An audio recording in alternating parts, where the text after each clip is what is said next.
জঙ্গলের একটু বাইরের নদীর কোল ঘেঁষে যে মাটির টিলাটা আছে সেখানে টুনি দিয়েছে এক ফাস্ট ফুডের দোকান।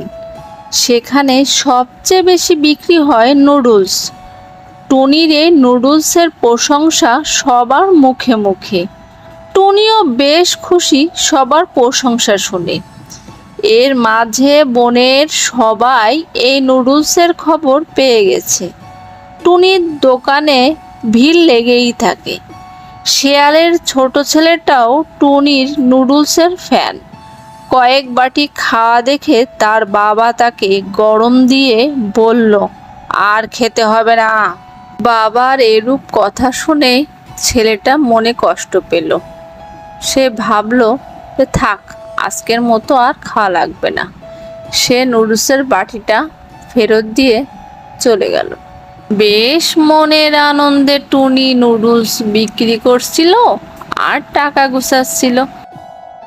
অন্যদিকে শেয়ালের ছোট্ট ছেলেটা বাগানের মাঝখানে অজ্ঞান হয়ে পড়েছিল।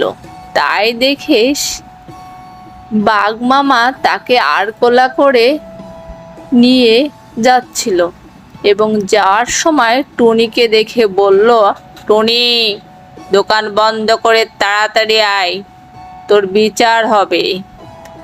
টুনি আর কি করবে, তাড়াতাড়ি করে দোকানটা বন্ধ করে সে চলে গেল সিংহ মামার দরবারে।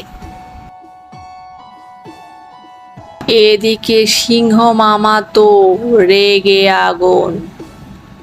টুনির এইসব উল্টোপাল্টা কাজের জন্য সিংহ মামা তাকে বেঁধে রেখেছে, তার কঠিন বিচার হবে।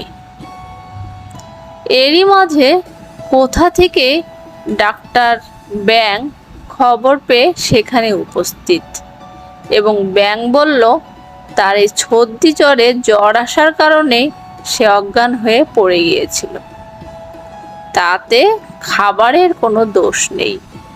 টুনি নির্দোষ হয় সিংহ মামা তাকে মুক্তি দিল এবং বিচার কাজ শেষ হলো। টুনি মুক্তি পেয়ে আবার দোকান চালানো শুরু করলো। টুনির দোকানে আবারও শুরু হয়ে গেল ঠিক আগের মতো ভিড়। টুনির নুডলস বলে কথা, এ যেন এক অমৃত, এত স্বাদকে এক টুনির নুডলসে।